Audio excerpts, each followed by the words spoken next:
Hello everyone, today we are going to learn Chapter 4, The Colonial Era in India, Part 4 from your Social Science textbook. In this video, I'll be covering each and every line from the chapter so you don't miss anything important. Make sure to keep your notebook and pen ready and take notes while watching. This will help you remember the concepts better. You can pause or rewind any time to write things down. So, let's begin. The Sannyasi Fakir Rebellion. One of the earliest organized resistance movements, often called the Sannyasi or Sannyasi Fakir Rebellion, began in Bengal after the terrible famine of 1770. Groups of sannyasis, that is Hindu ascetics, and fakirs, that is Muslim ascetics, who traditionally traveled freely for pilgrimage and charity, found their movements restricted by the British East India Company policies, especially by the new land and taxation policies. So, after the terrible famine of 1770 in Bengal, many people were starving and suffering. Around this time, group of sannyasis, that is Hindu holy men, and fakirs, that is Muslim holy men, used to travel from place to place for pilgrimage and charity. This was their traditional way of life. But when the British East India Company took control, they introduced strict land and tax policies. Because of these new rules, the sannyasis and fakirs were not allowed to move freely anymore. Their travel routes were blocked and they were treated with suspicion. This unfair treatment led these groups to rise in protest, and this early organized movement is known as the Sannyasi Fakir Rebellion. The precise motivations of the sannyasis and fakirs have been debated, but over the next 3 decades, they attacked British treasuries and tax collectors. The British called them bandits, executed some of them, and used their superior forces to eventually defeat them. This rebellion later inspired the Bengali writer Bankim Chandra Chattopadhyay's novel Anand Mat in 1882. It contained the song Vande Mataram, which would inspire Indians during the struggle for freedom in the early 20th century, and after independence became India's national song. So, historians are not fully sure what the exact reasons of the sannyasis and fakirs were. But one thing is clear, for nearly 30 years, they attacked British treasuries and tax officials because they were angry about the new rules and restrictions. The British, instead of understanding their problems, labeled them as bandits. They punished many of them, and because the British had more advanced weapons and a stronger army, they were eventually able to defeat the rebellion. Even though the rebellion failed, it became very famous later. The Bengali writer Bankim Chandra Chattopadhyay wrote a novel called Anand Mat in 1882, inspired by this movement. This novel included the song Vande Mataram, which gave great inspiration to freedom fighters in the 1900s. After India became independent, Vande Mataram was declared India's national song. Next is tribal uprisings. India's tribal communities faced unique threats as the British expanded into forest and hills, disrupting their traditional way of life. The British described tribals as primitive, restricted their access to forest and forest produce, sometimes acquiring tribal land or turning it into private property, imposing cash taxes, catching tribals in debt traps, replacing traditional tribal councils with the British legal system, and encouraging missionaries to civilize and convert tribals to Christianity. So, India's tribal communities lived in forest and hills with their own traditions, rules and ways of earning a living. But when the British started taking control of these areas, the tribals faced many problems. The British often called tribals as primitive, which showed that they did not respect their culture. They blocked their access to forest, even though forests were their main source of food, wood and livelihood. In some places, the British took over tribal land, declared it private property, or forced tribals to pay taxes in cash, which was very difficult for communities who did not use money much. Many tribals were pushed into debt by money lenders. Their traditional village councils were replaced by the British legal system, which they did not understand. Missionaries were also encouraged to civilize them and convert them to Christianity, which further disturbed their traditional beliefs. Overall, British rule deeply disrupted the tribal way of life and created many hardships for them. Besides, a colonial law categorized hundreds of tribal communities as criminal tribes, causing them to be unjustly harassed for decades. So, the British passed a law that put hundreds of tribal communities into a list called criminal tribes. That is, they labeled them as criminals by birth, even if they had done nothing wrong. Because of this unfair law, these tribes were watched, controlled, and harassed by the police for many years. They had to report to the police regularly, could be arrested easily, and were treated with suspicion everywhere. In short, the law punished entire communities without any real reason, and it caused great suffering to tribal people for decades. Some of the above abuse led some tribes to rise in rebellion against the colonial power. Among the first such events, the coal uprising between 1831 to 1832 in Chota Nagpur in present-day Jharkhand started when the British introduced land policies that favored outsiders over the original tribal inhabitants. The coal tribes, which included the Mundas and Orans, among others, temporarily established their control over significant territory before being defeated by the British forces. So, some of the unfair treatment by the British made several tribal groups rise up in rebellion. One early example was the coal uprising of 1831 to 1832 in the Chota Nagpur region, now in Jharkhand. The British introduced new land rules that favored outsiders, that is, moneylenders, landlords, and traders, over the original tribal people who had lived there for generations. This caused the coals, including tribes like the Mundas and Orans, to lose their land and face exploitation. Angry and frustrated, the coal tribes rebelled and were able to take control of a large area for some time. However, the British eventually used their stronger military power to suppress the uprising. The Santhal Rebellion of 1855 to 1856, a widespread uprising of the Santhal people across parts of present-day Jharkhand, Bihar and West Bengal, was led by two brothers, Sidhu and Kanhu Murmu, and rebelled against moneylenders and landlords who were taking away their ancestral lands with British support. The Santals declared their own government and vowed to fight to the last drop of blood. So, the Santhal Rebellion of 1855 to 1856 was a major uprising by the Santhal tribe in areas that are now Jharkhand, Bihar and West Bengal. It was led by two brave brothers, Sidhu Murmu and Kanhu Murmu. At this time, moneylenders and landlords, with the support of the British, were taking away the Santals' ancestral lands. The Santals were being cheated, pushed into debt and forced to leave their homes. In response, the Santals rose in rebellion. They even declared their own independent government and vowed to fight to the last drop of blood.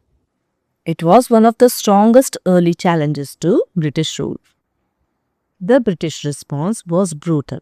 After some initial losses, they burned entire villages and killed thousands of Santals, including eventually the rebel leaders. However, the daring Santal rebellion inspired other tribal communities to resist colonial rule. So, the British reacted very harshly to the Santal rebellion. At first, the Santals were able to defeat some British forces, but soon the British used their powerful army to crush the uprising. They burned many Santal villages and thousands of Santals were killed, including their leaders. It was a very violent and cruel response. However, the bravery of the Santals inspired many other tribal groups across India to stand up against British rule in the coming years. Let's explore. Note how the Santals were depicted in the 1856 sketch, figure 4.17, drawn from an artist's imagination. Observe their complexion, dress, weapons, and draw your conclusions as regards the image this depiction would create in the popular mind in Britain. Figure 4.17, an 1856 sketch in the Illustrated London News depicting an unequal confrontation between Santal rebels and gun-wielding sepoys. This picture is an old sketch from 1856 published in the Illustrated London News, a British newspaper. It shows a very unequal fight between the Santal rebels and the British Indian soldiers, that is sepoys. The Santals are shown with simple weapons, while the sepoys have guns, which shows how unfair the battle was.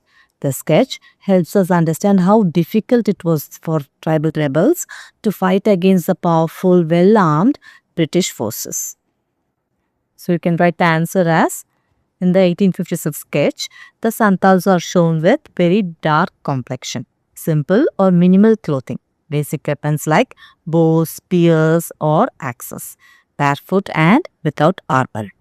Because the sketch was drawn from imagination, not from real observation, it creates an image of the Santals as primitive or uncivilized, weak and poorly equipped, no match for the gun-carrying British soldiers, people who look different and inferior compared to Europeans.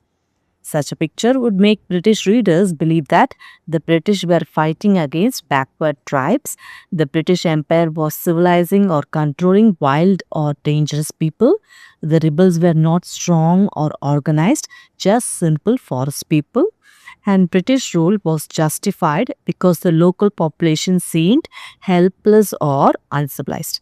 So this drawing created a biased and inaccurate picture of the Santals, making them appear inferior and reinforcing the colonial idea that the British were superior rulers. Peasant uprisings against economic exploitation.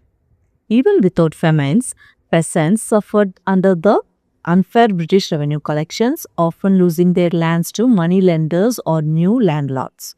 The Indigo Revolt, 1859 to 1862, illustrates this exploitation. European planters forced peasants in the northern parts of Bengal to abandon food crops and instead grow indigo plants, as the indigo dye was then in great demand in Europe. Peasant means a farmer or agricultural worker, usually one who owns a small piece of land or works on someone else's land to grow crops. In simple words, a person who earns their living by farming.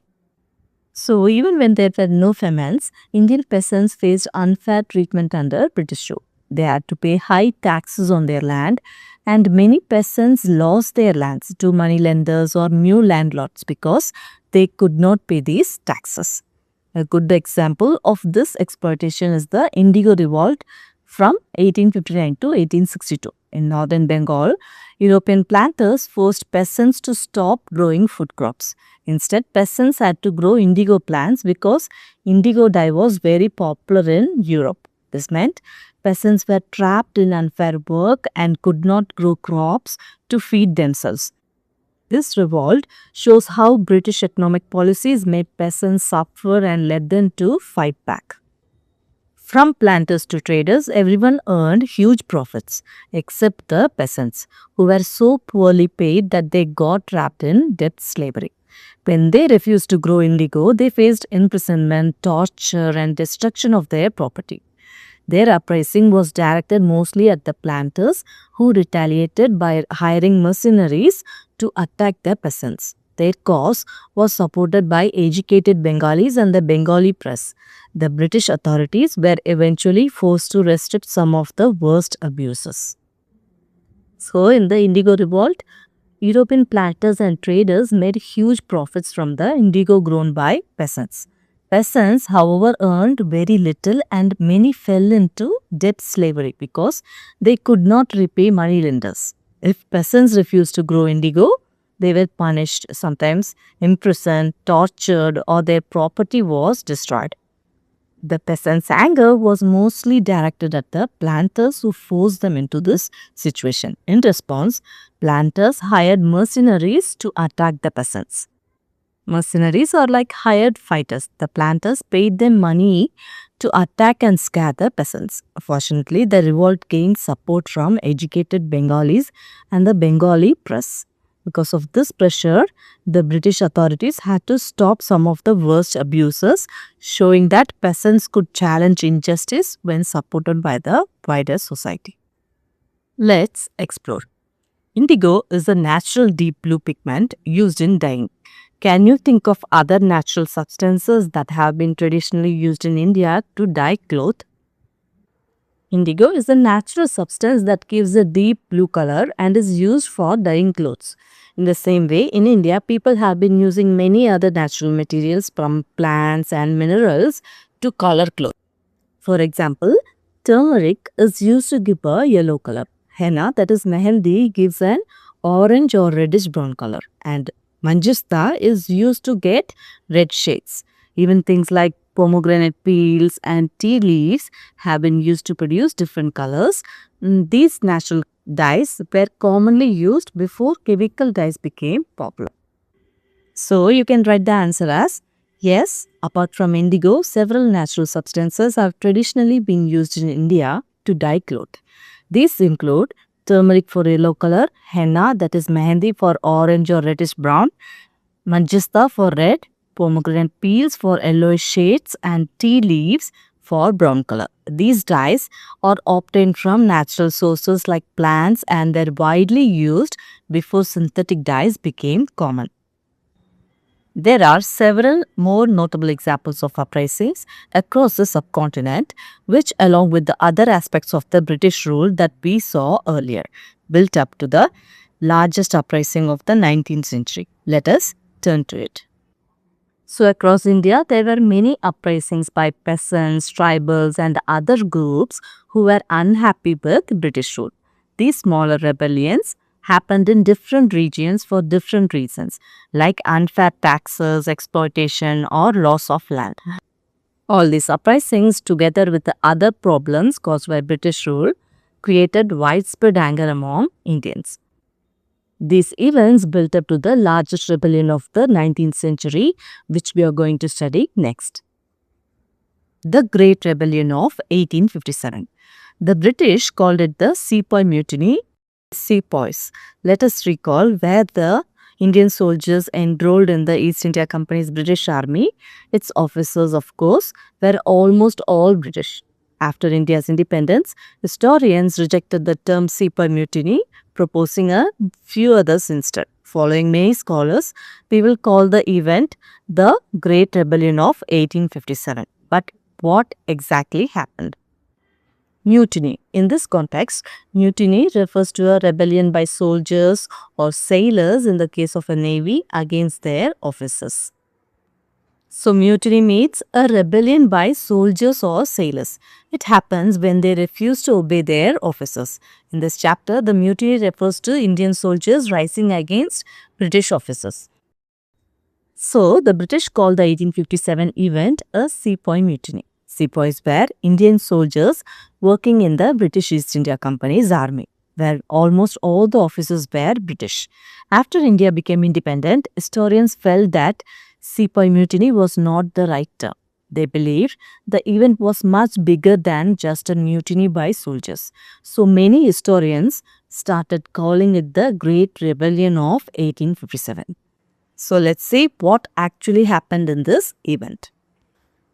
Let's explore. Why do you think was the term Sepoy Mutiny rejected after Indian independence? Write one paragraph explaining your reasons. So, you have to think about why Indian historians did not agree with the British name for the 1857 event. The British called it a Sepoy Mutiny, but Indians felt this name was not correct after independence. So, you have to explain why the name was changed and what was wrong with the old name. You can write the answer as, after independence, the term Sepoy Mutiny was rejected because it did not describe the 1857 uprising correctly. The word Sepoy makes it look like only Indian soldiers took part, but in reality, many groups, such as kings, farmers, workers, and ordinary people joined the revolt. The word mutiny also suggests it was a small rebellion inside the army, but the event was actually a big widespread fight against the British rule. So historians felt the British term was unfair and chose a better name like the Great Rebellion of 1857. Figure 4.18 imagined a depiction of the sepoys rebellion at Meerut, Illustrated London News, 1857. This is a picture showing how the sepoys rebellion in Meerut might have looked. It is called an imaginary depiction because the artist did not actually witness the event. Instead, they drew it based on whatever information they had. This picture was published in the Illustrated London News in 1857, a famous British newspaper at that time. Even earlier, there were several signs of severe discontent among the sepoys, beginning with the so-called Vellore Mutiny of 1806, which erupted when the British introduced new uniform regulations that violated the religious practices of both Hindu and Muslim sepoys. For example, they were forbidden from wearing religious marks on their foreheads and were required to shave their beards. The sepoys seized the Vellore fort in present-day Tamil Nadu and killed many British officers and troops. The British, however, crushed the revolt, killing or executing hundreds of sepoys. So even long before the 1857 rebellion, Indian soldiers, that is sepoys, were already unhappy with the British. One early example was the Vellore Mutiny of 1806. The British introduced new uniform rules that hurt the religious feelings of both Hindu and Muslim soldiers. They were told not to wear religious marks and to shave their beards, which went against their traditions. This made the sepoys very angry. They attacked the Vellore fort in Tamil Nadu and killed several British officers. But the British reacted quickly and crushed the revolt, killing or executing many sepoys. We should also keep in mind that most sepoys were from agricultural families, which had been suffering great hardship owing to the British policies on land revenue. After decades of increasing frustration, in 1857, rumors spread across northern and central India that rifle cartridges were greased with cow and pig fat, offending the Hindu and Muslim sepoys' religious sensibilities. So most sepoys came from farming families. These families were already struggling because the British had very harsh land revenue policies, which made farmers pay high taxes. So the sepoys were already unhappy and stressed. Then, in 1857, a rumor spread in many parts of North and Central India that the new rifle cartridges were greased with cow fat and pig fat. This was a serious issue because it hurt the religious feelings of Hindu and Muslim sepoys. This rumor added to their anger and became one of the major reasons for the rebellion.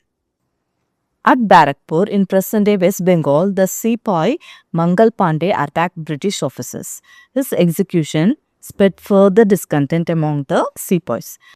In Meerut, in present-day Uttar Pradesh, some of them killed their British officers and marched to nearby Delhi, where they proclaimed the elderly but politically powerless Mughal Emperor Bahadur Shah Zafar as their leader. His empire was limited to a small area in Delhi. So we can understand how the rebellion began in different places in this In Barakpur, West Bengal, a sepoy named Mangal Pandey attacked British officers because he was angry about their actions. The British punished him by executing him, and this made other sepoys even more upset. Soon after, in Meerut, Uttar Pradesh, some sepoys killed their British officers. Then they marched to Delhi, where they declared the old Mughal Emperor Bahadur Shah Zafar as their leader. Even though he was the emperor, he actually had very little real power and controlled only a small part of Delhi. Still, choosing him as their leader gave the rebellion a symbol of unity. The military decisions were, however, taken by the commanders. The revolt quickly spread across northern and central India, with sepoys capturing key cities like Kanpur, Lucknow and Jhansi. At Kanpur, rebel forces under Nana Sahib initially agreed to give safe passage to British civilians, but then massacred over 200 men, women and children for reasons that are still debated. So, although Bahadur Shah Zafar was declared the leader, the real military decisions were made by the sepoy commanders. The rebellion spread very fast across northern and central India. The sepoys managed to take control of important cities like Kanpur, Lucknow and Jhansi. In Kanpur, the rebel leader Nana Sahib first promised that the British civilians would be allowed to leave safely. But later, for reasons that historians still argue about, the rebels massacred, that is, killed more than 200 British men, women, and children. This tragic event is still discussed and debated today. The British response was systematic and extremely brutal, beginning with the recapture of Delhi in September 1857, where the British forces conducted house-to-house massacres.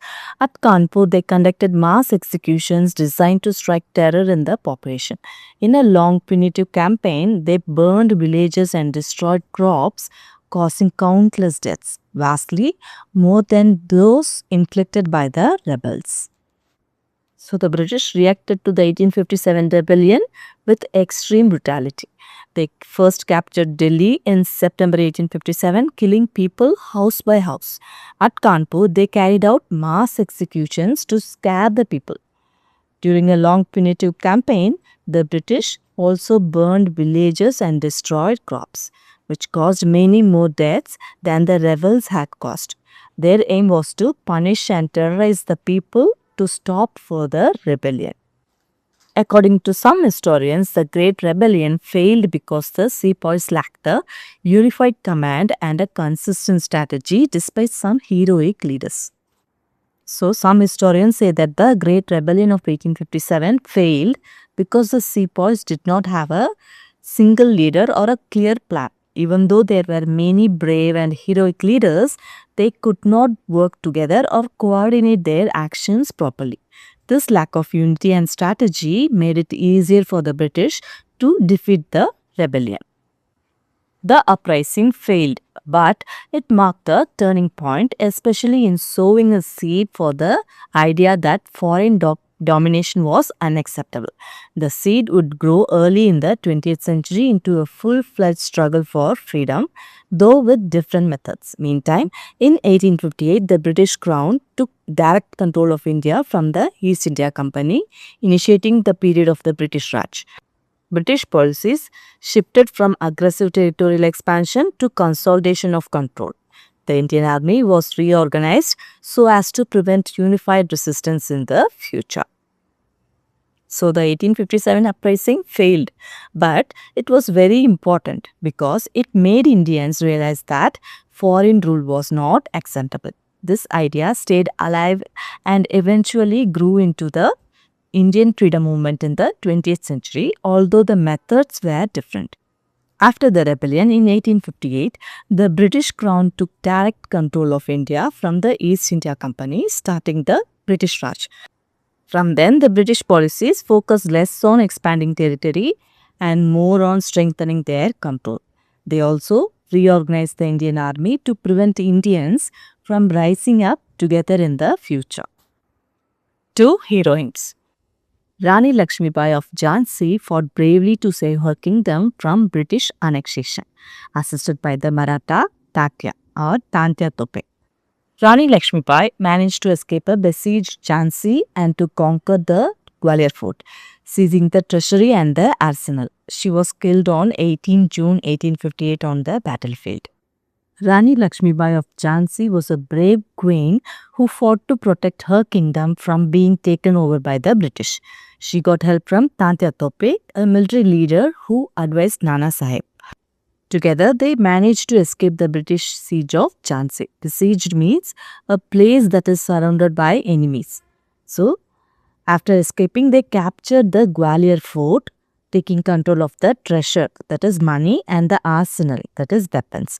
Unfortunately, Rani Lakshmibai died in battle on 18 June 1858, but she is remembered as a symbol of courage and resistance. The British army officer who commanded the attack on Jhansi noted that the Rani was remarkable for her beauty, cleverness, perseverance, and generosity to her subordinates. These qualities combined with her rank rendered her most dangerous of all the rebel leaders. She was the best and the bravest of the rebels. Tatya Tope continued fighting until early 1859, but was betrayed and handed over to the British, who hanged it. A British army officer who attacked Jhansi admired Rani Lakshmi Bai, saying she was beautiful, clever, brave, and fair to her soldiers. Because of her qualities and her position as queen, the British considered her the most dangerous rebel leader.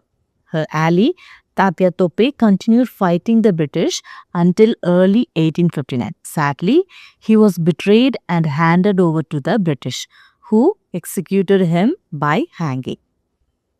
Begum Hasrat Mahal of Awadh, north central portion of Uttar Pradesh, also resisted the British-led resistance after her kingdom was annexed and joined the rebels during the 1857 uprising, leading the defense of Lucknow when the British attempted to recapture the city.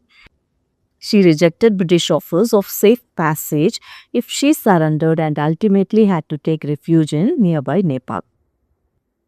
The name of our second heroine is Begum Hasrat Mahal. She was the queen of Awadh in north-central India. When the British annexed her kingdom, she joined the 1857 rebellion and helped lead the defense of Lucknow against the British attack. Even when the British offered her safe passage if she surrendered, she refused. Eventually, she had to take refuge in Nepal to escape the British.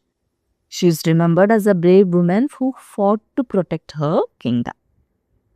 In November 1858, Queen Victoria issued a proclamation marking the end of the East India Company's rule in India. She promised non-interference in religious matters and greater inclusion of Indians in the administration. Begum Hasrat Mahal issued a counter-proclamation warning Indians not to trust such assurances, as it is the unvarying custom of the English never to forgive a fault, be it great or small. So after this rebellion, in November 1858, Queen Victoria announced that the East India Company's rule in India had ended. She promised that the British would not interfere in religious matters and that more Indians would be included in administration. However, Begum Hasrat Mahal warned Indians not to trust these promises. She said that the British never forgive any mistakes, whether it is big or small, showing her deep distrust of British intentions.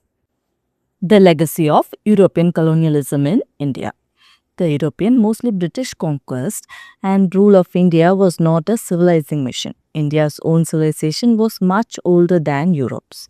It was a process of subjugation and exploitation executed systematically with brutal repression if necessary. Except for a small Indian elite who accepted British rule as inevitable. The Indians suffered the fate of many of the world's colonized populations: abuse, exploitation, violence, and uprooting. So, the British conquest of India was not about civilizing the country. India already had a rich and ancient civilization. Instead, British rule was about controlling and exploiting India. They used force and brutal repression when people resisted. Only a small group of Indians accepted British rule as something unavoidable. For the majority, life under British rule meant abuse, exploitation, violence, and loss of their lands and traditions, similar to what many colonized countries experienced. At the same time, the colonial rule had some largely unintended consequences. It opened or reopened India to the world and the world to India. The British and the French, to a much smaller extent, were systematic in documenting every aspect of their conquest. From its geography, they conducted meticulous surveys of the subcontinent. So even though British colonial rule was mainly about control and exploitation, it also had some unintended effects. One of these was that it opened India to the world and made the world more aware of India. The British were very careful in documenting everything about their new territory. They conducted detailed surveys of India's geography, recording mountains, rivers, towns, and more. This helped them govern India but also left a record of the country for future generations. They created impressive list of all ethnic groups, although the list were flawed because of the unscientific but prevalent notions of race, as genetics has shown. Races do not exist. They also documented India's monuments, studying their art and architecture, restoring some of the ruined ones, and initiating the discipline of archaeology. So the British also made detailed lists of India's people, trying to classify them into different ethnic groups or races. However, these lists were flawed. Flawed means having a fault, defect, or imperfection that reduces quality or effectiveness. So, the lists were flawed because their ideas of race were unscientific. Today, we know that races do not exist. The British also studied India's monuments, art, and architecture. They restored some ruined buildings and helped start the modern study of archaeology in India.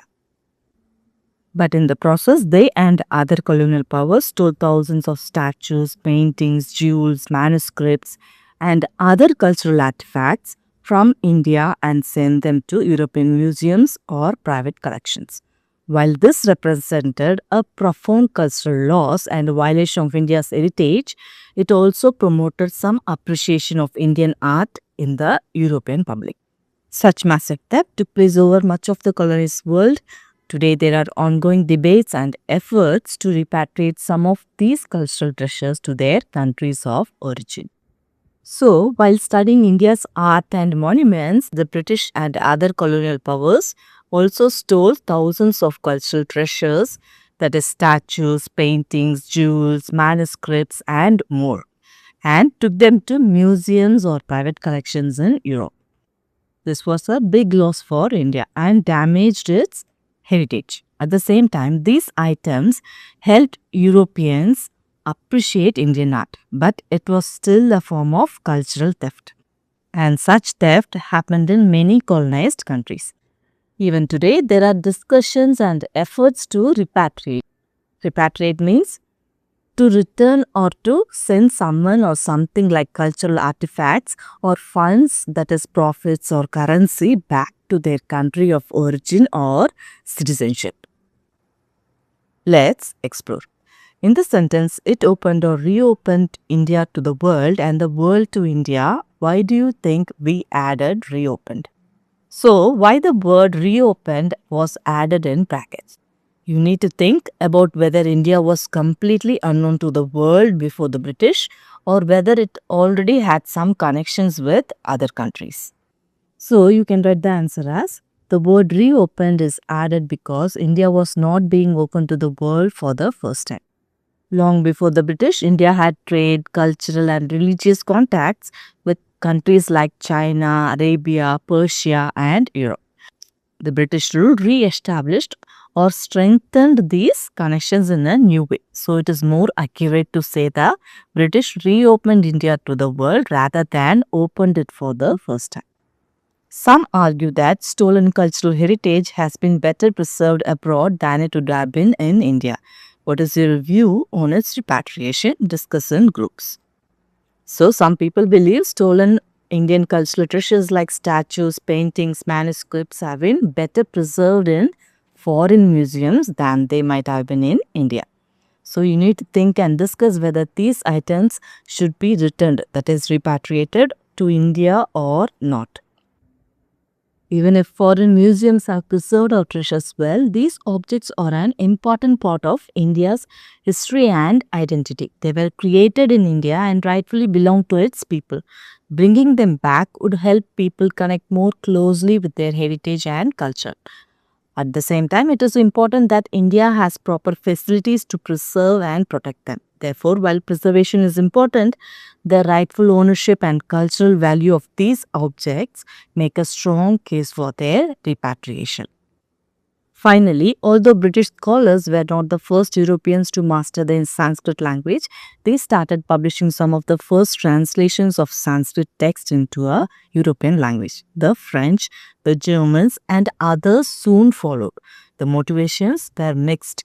Some scholars were genuine students or admirers of India's ancient culture, while others were convinced that by studying Indian languages and texts, it would be easier to demonstrate the superiority of Christianity.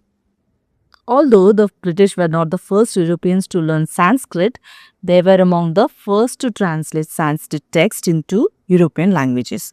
Soon, scholars from France, Germany, and other countries did the same. The reasons for this were mixed. Some scholars were genuine admirers of India's ancient culture, while others wanted to study Indian texts to prove that Christianity was superior. So, the study of Sanskrit had both academic curiosity and religious motives behind it. Figure 4.21, the title page of the first English translation in 1785 of a Sanskrit text, the Bhagavad Gita or Dialogues of Krishna and Arjuna, using modern spelling. The translator was Charles Wilkins. So here we can see the title page of the first English translation of a Sanskrit text, that is Bhagavad Gita, which was completed in 1785. The translation was done by Charles Wilkins, and this translation helped Europeans understand India's ancient literature and philosophy. Here we can see that the spellings of Krishna and Arjun are different. This is because earlier English writers spelled Indian names based on their pronunciation. But today we use standard modern spellings like Krishna and Arjun. The spread of Sanskrit studies and text in Europe, followed later by other Indian languages, was like the discovery of a new continent, in the words of the German philosopher George Hegel. Indian text had a great impact on European philosophers, writers, poets, artists, and sometimes statesmen. This influence extended to the United States of America in the 19th century. This is a reminder that although political domination may flow in one direction, cultural influence sometimes flows in the opposite direction. So, the study of Sanskrit and other Indian languages in Europe was compared to the discovery of a new continent by the German philosopher George Hegel. Indian text influenced many European philosophers, writers, poets, artists, and even some political leaders. Later, this influence also reached the United States in the 19th century. This shows an important lesson. Even though political power may flow from one country to another, like Britain ruling India, cultural influence can flow the other way, from the colonized country to the colonizer. Before we move on, let's recall what we have learned so far. The Portuguese, the Dutch, the French, and the British were attracted to India primarily because of her great wealth. They fought among themselves for dominance of the subcontinent, with the British gaining the upper hand. So, European countries like the Portuguese, Dutch, French, and British came to India mainly because of its great wealth. They wanted to control trade and resources. These countries often fought with each other to gain dominance in India. Eventually, the British won and became the most powerful European power in the subcontinent. The British ruthless taxation policy inflicted great misery on the people, causing severe famines in particular and millions of deaths. The deliberate deindustrialization of India devastated her once thriving manufacturing sector. So the British taxed Indians heavily, which caused a lot of suffering. Many people starved during famines and millions died.